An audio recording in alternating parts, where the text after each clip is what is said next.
لله نحمده ونستعينه ونستغفره ونعوذ بالله من شرور أنفسنا ومن سيئات أعمالنا من يهده الله فلا مضل له ومن يضلله فلا هادي له وأشهد أن لا إله إلا الله وحده لا شريك له وأشهد أن محمدا عبده ورسوله أما بعد فإن خير الحديث كتاب الله وخير الهدي هدي محمد صلى الله عليه وسلم وشر الأمور محدثاتها وكل محدثة بدعة وكل بدعة ضلالة وكل ضلالة في النار. فأعوذ بالله السميع العليم من الشيطان الرجيم. بسم الله الرحمن الرحيم. يا أيها الذين آمنوا اتقوا الله حق تقاته ولا تموتن إلا وأنتم مسلمون. يا أيها الناس اتقوا ربكم الذي خلقكم من نفس واحدة وخلق منها زوجها وبث منهما رجالا كثيرا ونساء واتقوا الله الذي تساءلون به والأرحام إن الله كان عليكم رقيبا. يا أيها الذين آمنوا اتقوا الله وقولوا قولا سديدا يصلح لكم أعمالكم ويغفر لكم ذنوبكم ومن يطع الله ورسوله فقد فاز فوزا عظيما. تمام تعریفیں اللہ وحدہ لا شریک کے لیے لائق و زیبا ہے. سبحان اللہ بحمدہ سبحان اللہ العظیم.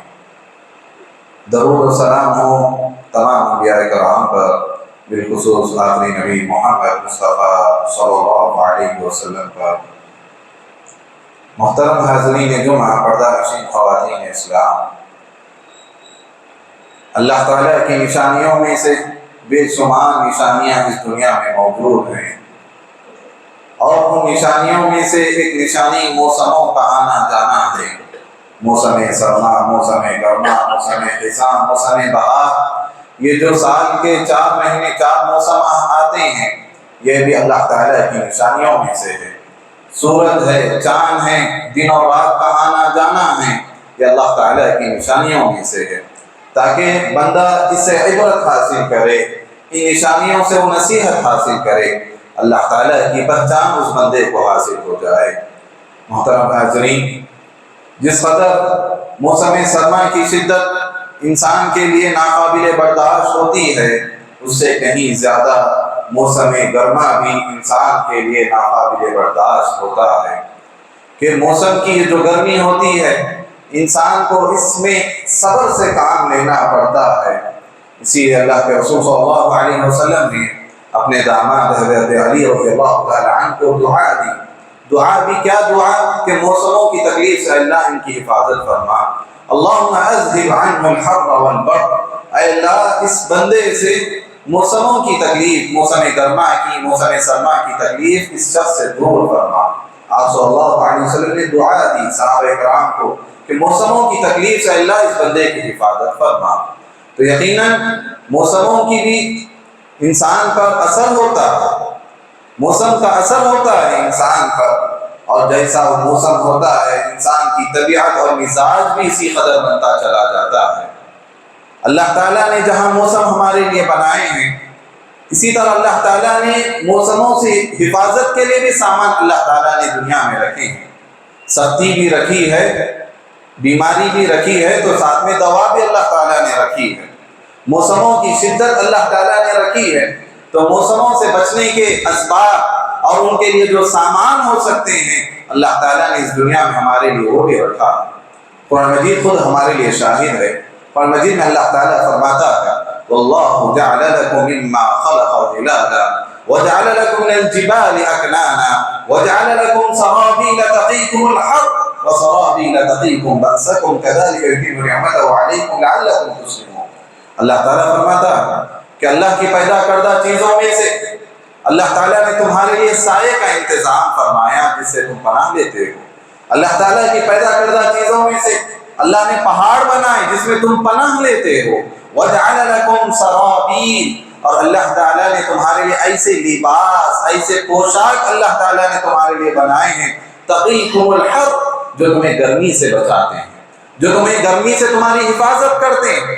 اللہ تعالیٰ نے ایسے لباس ہمارے لیے نازل فرمائے، اور کچھ ایسے لباس اللہ تعالیٰ نے رکھے ہیں جو تمہاری آپسی جنگوں میں تمہاری حفاظت کرتے ہیں۔ اسی طرح اللہ تعالیٰ تم پر اپنی نعمتوں کو پوری کر رہا ہے تاکہ تم اللہ تعالیٰ کے فرما بردار ہو جاؤ۔ یہ نعمتیں جو ملی ہیں اللہ تعالیٰ سے قریب کرنے کے لیے، بندہ اللہ سے قریب ہو جائے، تو یہ اللہ تعالیٰ نے اس آیت میں جو فرمایا وَجَعَلَ لَكُمْ سَرَابِيلَ، ہم نے تمہارے لیے ایسے پوشاک ہم نے بنائے ہیں جو تمہیں گرمی سے تمہاری حفاظت فرماتے ہیں۔ محترم حاضرین، گرمی کے تعلق سے شریعت ہمیں کچھ ہدایات دیتی ہیں، کچھ تعلیمات دیتی ہیں۔ ان میں سے ایک اہم چیز یہ بھی ہے کہ بندہ خواہ مخواہ اپنے آپ کو تکلیف میں نہ ڈالے، موسم کی گرمی میں یا شدت میں اپنے آپ کو نہ ڈالے، اپنے آپ کی وہ حفاظت کرے، اپنے آپ کی وہ حفاظت کرے۔ خواہ مخواہ دھوپ میں پھرنا، موسم گرما میں ادھر ادھر کے چکر لگانا یا اپنے آپ کو دھوپ میں کھڑا رکھنا، یہ شریعت کی مزاج یہ نہیں ہے۔ شریعت آپ کو اس کی اجازت نہیں دیتی۔ اللہ کے رسول صلی اللہ علیہ وسلم ایک مرتبہ خطبہ دے رہے تھے۔ آپ صلی اللہ علیہ وسلم نے ایک شخص کو دیکھا کہ وہ مسجد کے باہر صحن میں کھڑا ہوا ہے اور دھوپ میں کھڑا ہوا ہے، کسی سے بات نہیں کر رہا ہے۔ اللہ کے رسول نے پوچھا اس بندے کا کیا معاملہ ہے؟ آپ صحابہ نے بتایا اللہ کے رسول ان کا نام ابو اسرائیل ہیں، انہوں نے یہ نظر ماننی ہے کہ وہ کبھی سایہ حاصل نہیں کریں گے، دھوپ میں کھڑے رہیں گے۔ انہوں نے نظر مانی کسی سے بات بھی نہیں کریں گے اور بیٹھیں گے بھی نہیں، کھڑے رہیں گے، دھوپ میں کھڑے رہیں گے، کسی سے بات نہیں کریں گے، اور انہوں نے روزہ رکھا ہوا ہے، روزے کی بھی نظر مانی ہے۔ آپ صلی اللہ علیہ وسلم نے فرمایا مرو، اس شخص کو حکم دو فلیتکلم، وہ بات کرے، ولیستظل، وہ سایہ حاصل کرے، لوگوں سے وہ بات بھی کرے اور سایہ بھی حاصل کرے، ولیقعد، وہ بیٹھ جائے لیکن اپنے روزے کو مکمل کرے۔ تو اس میں اللہ کے رسول صلی اللہ علیہ وسلم نے روزہ مکمل کرنے کا حکم دیا، کیونکہ روزہ ایک عبادت ہے، وہ بندہ مکمل کرے جس کی وہ نظر مانی ہے۔ لیکن جو دوسری چیزوں کی اس نے جو نظر مانی ہے کہ کھڑا رہے گا، بات نہیں کرے گا، سایہ حاصل نہیں کرے گا، اللہ کے رسول نے اس چیز کو توڑنے کا حکم دیا، کیونکہ شریعت اس کی اجازت نہیں دیتی ہے کہ خواہ مخواہ انسان اپنے آپ کو تکلیف میں ڈال دے۔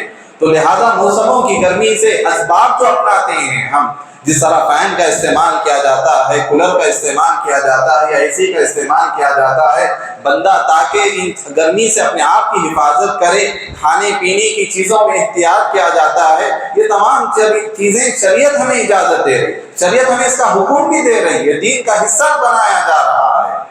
اور خود عبادتوں میں اس چیز کا خیال کیا گیا ہے، عبادتوں میں بھی ایسی چیزوں کا خیال کیا گیا ہے۔ ام حسین رضی اللہ تعالیٰ عنہ بیان کرتی ہیں کہ میں اللہ کے رسول صلی اللہ علیہ وسلم کے ساتھ سفر حج میں تھی، جو آپ صلی اللہ علیہ وسلم نے حجۃ الوداع آخری حج جو کیا، اس سفر میں آپ کے ساتھ تھی۔ دو صحابہ کرام آپ کے ساتھ خدمت میں لگے ہوئے تھے، حضرت اسامہ رضی اللہ تعالیٰ عنہ، حضرت بلال رضی اللہ تعالیٰ عنہ، یہ دونوں صحابی اللہ کے رسول کی خدمت میں لگے ہوئے تھے۔ وہ فرماتی ہیں میں نے دیکھا ایک صحابی کو کہ اللہ کے رسول کی اونٹ کی نکیل کو تھامے ہوئے ہیں، اونٹ کی رسی کو پکڑے ہوئے ہیں۔ ایک دوسرے صحابی ہیں کپڑے سے اللہ کے رسول پر سایہ کیے ہوئے، کپڑے سے اللہ کے رسول صلی اللہ علیہ وسلم کے سر کے اوپر سایہ کیے ہوئے ہیں، اور آپ صلی اللہ علیہ وسلم اسی سائے میں جمرات کو کنکریاں مارتے ہیں۔ یعنی وہ حج کا جو ایک رکن ہے جس میں جمرات کو کنکریاں مارا جاتا ہے، اس میں آپ صلی اللہ علیہ وسلم کو صحابہ کرام سایہ دے رہے ہیں، دھوپ سے آپ صلی اللہ علیہ وسلم کی حفاظت کر رہے ہیں۔ اور دیگر حدیثوں میں یہ معلوم ہوتا ہے کہ صحابہ کرام گرمی کے دنوں میں دھوپ کی تمازت سے بچنے کے لیے، اس کی شدت سے بچنے کے لیے جب اپنے گھروں کو واپس ہوتے جمعہ کے بعد تو دیواروں کا سایہ تلاش کرتے ہوئے چلے جاتے۔ محترم حاضرین، اسی طرح گرمی کے تعلق سے جو شریعت ہمیں احکام دیتی ہیں ان میں سے یہ بھی ہے کہ نماز کو بھی تاخیر سے پڑھنے کا حکم دیا گیا ہے۔ موسم گرما میں ظہر کی نماز کو تاخیر سے پڑھنے کا حکم دیا گیا ہے تاکہ وہ ٹھنڈے وقت میں ادا کر سکے، کیونکہ ظہر کا اول وقت جو ہوتا ہے جیسے ہی سورج ڈھلنا شروع ہوتا ہے، زوال کی طرف شروع ہوتا ہے، ظہر کا وقت شروع ہو جاتا ہے۔ اول وقت میں پڑھنا بہتر ہے، لیکن موسم گرما میں ظہر کی نماز کو تاخیر سے پڑھنا یہ بہتر ہے۔ آپ صلی اللہ علیہ وسلم نے اس کا حکم دیا ہے۔ حضرت ابو ذر غفاری رضی اللہ تعالیٰ عنہ بیان کرتے ہیں کہ ہم اللہ کے رسول صلی اللہ علیہ وسلم کے ساتھ ایک سفر پر تھے، دوران سفر مؤذن نے ظہر کی اذان دینی چاہی۔ آپ صلی اللہ علیہ وسلم نے فرمایا اب رک جاؤ، وقت کو تھوڑا ٹھنڈا ہونے دو۔ رک جاؤ. آپ صلی اللہ علیہ وسلم نے مؤذن کو روک دیا. کچھ دیر کے بعد پھر مؤذن نے اذان دینا چاہا, اللہ کے رسول نے پھر روک دیا مؤذن کو. پھر اس کے بعد جب صحابہ کہتے ہیں کہ ہم نے ٹیلوں کا سایہ نظر آنے لگا, یعنی چیزوں کا ایک سایہ نظر آنے لگا, اس کے بعد اللہ کے رسول صلی اللہ علیہ وسلم نے مؤذن کو حکم دیا اب اذان دو. پھر آپ نے فرمایا ان شدت الحر من فیہ جہنم فاذا اشتد الحر فابردوا بالصلاۃ, کہ آپ صلی اللہ علیہ وسلم نے فرمایا کہ یہ گرمی کی جو شدت ہے, یہ موسم گرما کی جو شدت ہے, ان شدت الحر من فیہ جہنم, جہنم کے سانس لینے کی وجہ سے ہے. فاذا اشتد الحر, جب گرمی بڑھ جائے, فابردوا بالصلاۃ, نماز کو ٹھنڈے وقت میں ادا کرو. آپ صلی اللہ علیہ وسلم نے ظہر کی نماز کو تاخیر کرنے کا حکم دیا. اور گرمی کیوں پڑتی ہے اس کا بھی سبب اللہ کے رسول نے فرمایا. ایک وہی حدیث میں آپ صلی اللہ علیہ وسلم نے فرمایا کہ جہنم نے اللہ تعالیٰ سے شکایت کی. جہنم اللہ تعالیٰ سے شکایت کرنے لگی, اے اللہ میرا بعض حصے کو کھا رہا ہے, اتنی زیادہ گرمی ہے کہ بعض حصے کو تکلیف پہنچا رہا ہے, کھا رہا ہے. اللہ تعالیٰ نے جہنم کو 2 مرتبہ سانس لینے کی اجازت دی کہ وہ 2 مرتبہ سانس لے. آپ صلی اللہ علیہ وسلم نے فرمایا جو گرمی تم محسوس کرتے ہو, جو سردی تم محسوس کرتے ہو, یہ جہنم کے سانس لینے کی وجہ سے ہے. جہنم سانس لیتی ہے تو تمہیں گرمی آتی ہے, جب وہ سانس لیتی ہے تو تمہیں سردی پہنچتی ہے. دنیا میں سائنس کچھ اور بتاتی ہے, وہ ظاہری اسباب کو بتاتی ہے, لیکن ایک مومن کا ایمان یہ ہے اللہ کے رسول صلی اللہ علیہ وسلم نے جو چیز بتائی ہے وہ چیز برحق ہے. ہمارا ایمان غیب پر ہے. دنیا کے اسباب جو سائنس ہمیں بتاتی ہے وہ ظاہری اسباب کا نتیجہ بتاتی ہے, لیکن حقیقت کیا ہے اور غیب کا علم کیا ہے وہ شریعت ہمیں بتاتی ہے. تو اللہ کے رسول صلی اللہ علیہ وسلم نے گرمی کی شدت کو یہ بتایا کہ وہ جہنم کے سانس لینے کی وجہ سے ہے, لہذا جب وہ گرمی بڑھ جائے تو نماز کو ٹھنڈے وقت میں ادا کیا جائے. آپ صلی اللہ علیہ وسلم نے گرمی کا خیال کرتے ہوئے روزہ توڑنے کی بھی اجازت دی, روزہ چھوڑنے کی بھی اجازت دی ہے. کہ جب صحابہ اکرام بیان کرتے ہیں کہ ہم ایک مرتبہ دوران سفر میں تھے تو آپ صلی اللہ علیہ وسلم نے دیکھا کچھ لوگوں کو ایک جگہ جمع ہوئے ہیں, ایک آدمی کو سایہ کیے ہوئے ہیں. آپ صلی اللہ علیہ وسلم نے پوچھا کیا ماجرا ہے؟ لوگوں نے کہا اللہ کے رسول یہ روزے سے ہیں اور روزے کی وجہ سے دوران سفر ہے, موسم گرما ہے, جس کی وجہ سے ان پر روزہ گراں گزر رہا ہے, ہم لوگ سایہ کیے ہوئے ہیں, ہم ان کی دیکھ بھال کر رہے ہیں. آپ صلی اللہ علیہ وسلم نے فرمایا لیس من البر الصیام فی السفر, نیکی یہ نہیں کہ اس قدر مشقت اٹھا کر سفر میں روزہ رکھا جائے.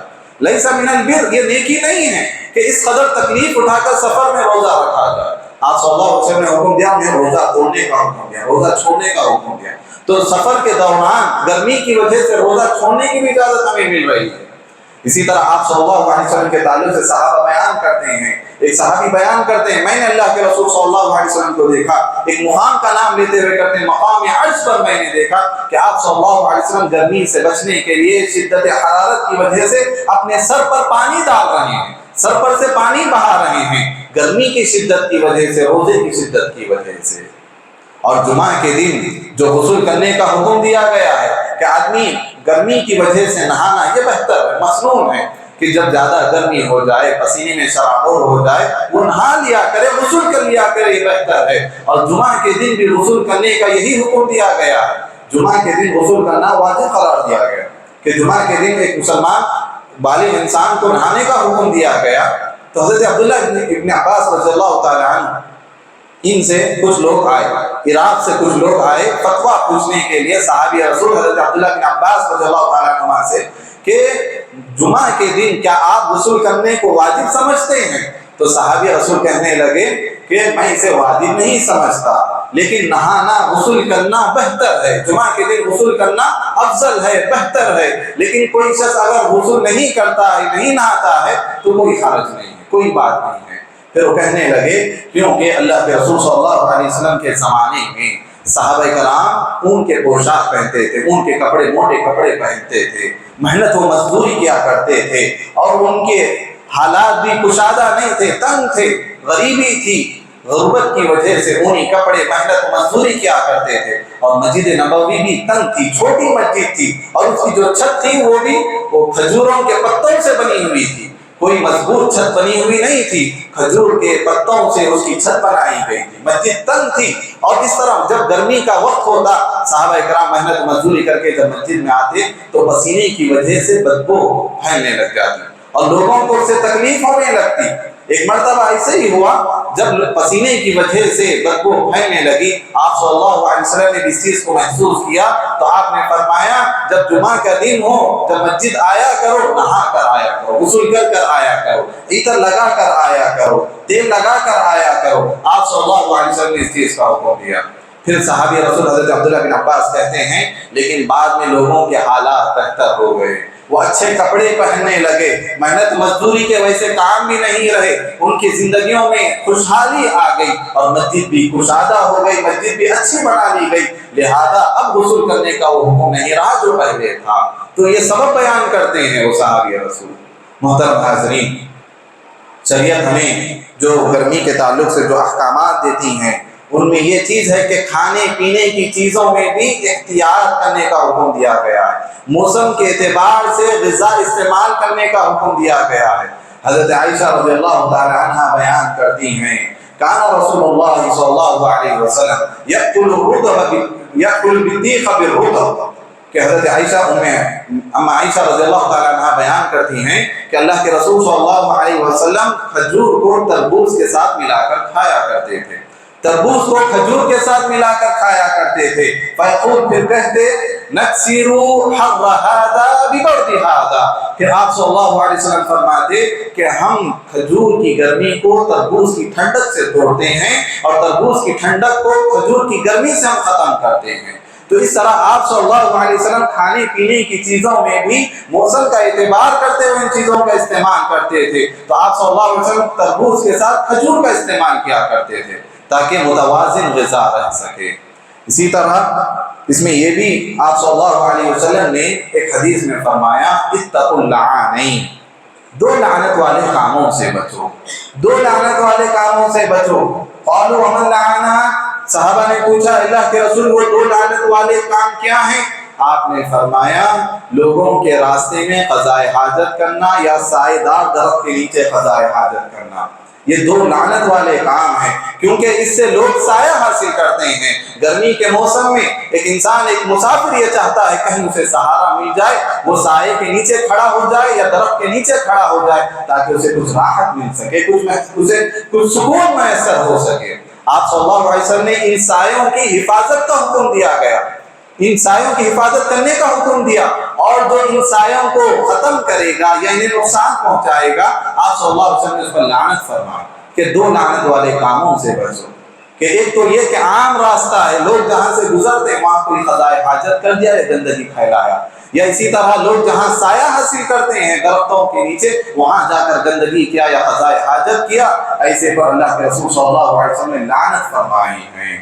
اسی طرح موسم گرما میں عبادتوں میں کبھی بندہ مومن کو پیچھے نہیں رہنا چاہیے، ہر آن ہر لمحہ مومن اللہ تعالیٰ سے قریب ہوتا ہے، اللہ تعالیٰ کی وہ عبادت بجا لاتا ہے۔ عبادتوں میں کوتاہی موسموں کی وجہ سے نہیں ہونی چاہیے۔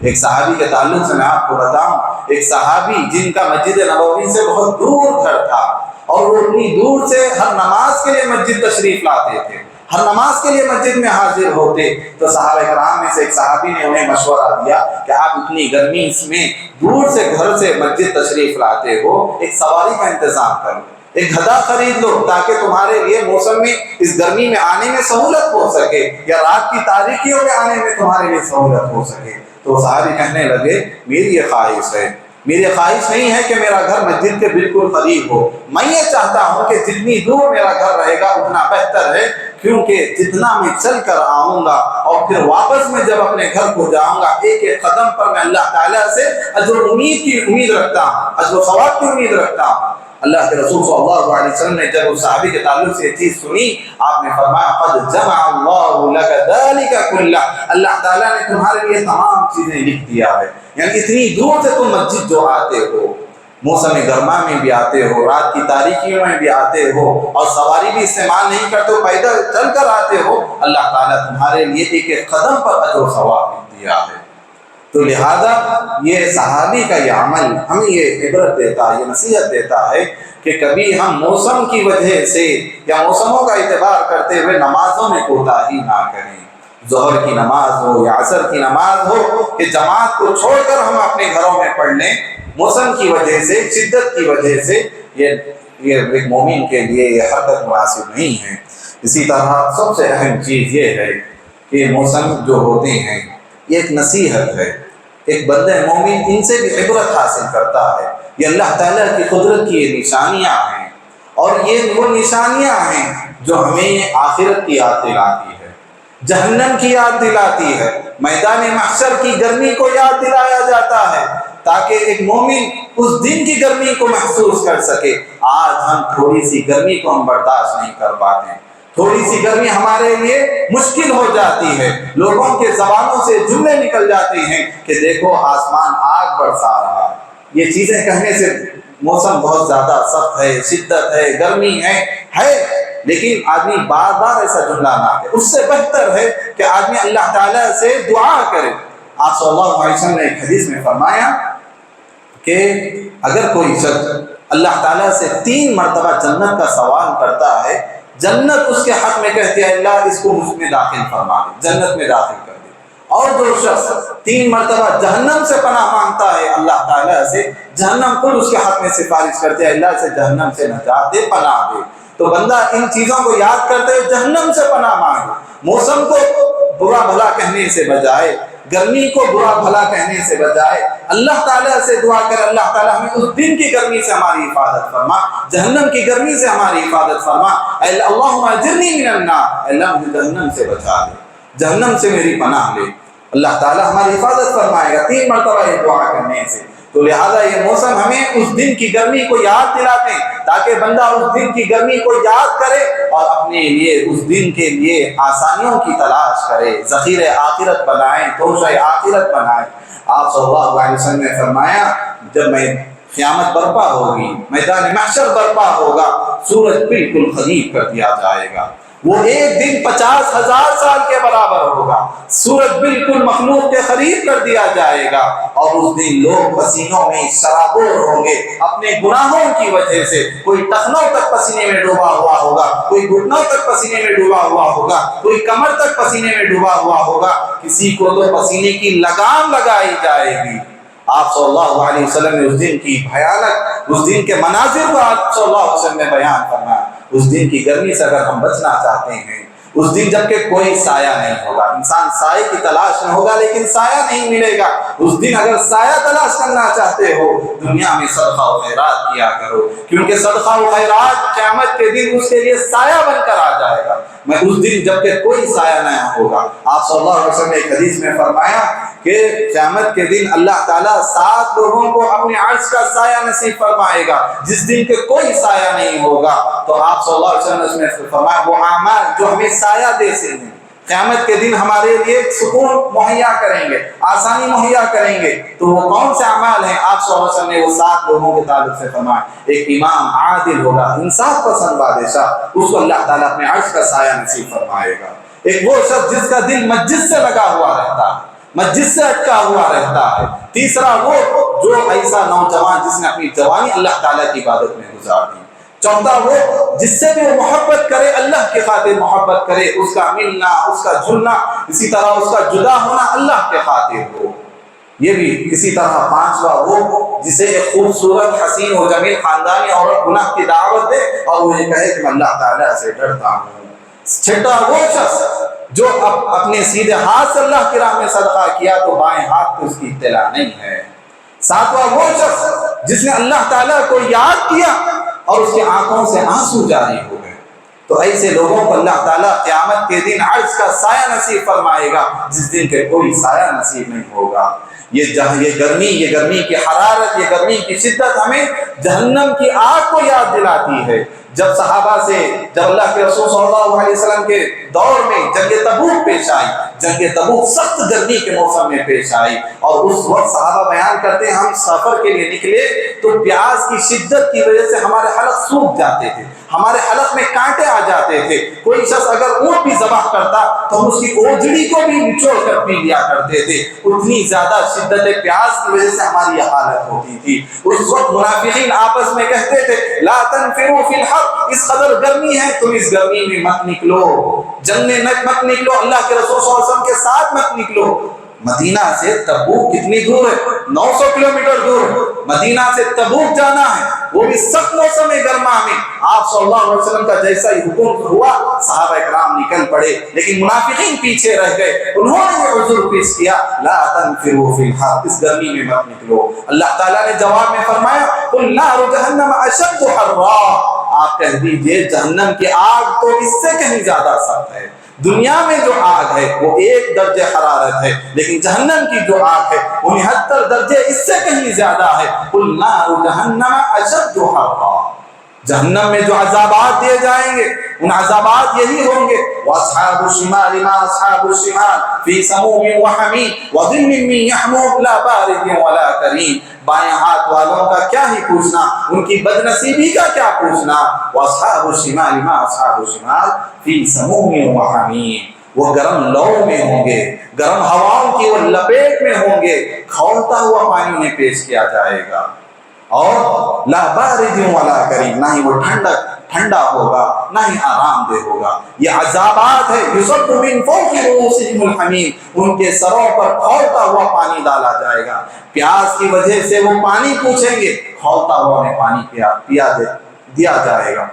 آج ہم دنیا میں پانی ایک بہت بڑی نعمت ہے، موسم گرما میں پانی پلانا ایک عظیم صدقہ ہے، یہ وہ نیکی ہے کہ اللہ تعالیٰ اس سے آپ کے گناہوں کو معاف فرما دیتا۔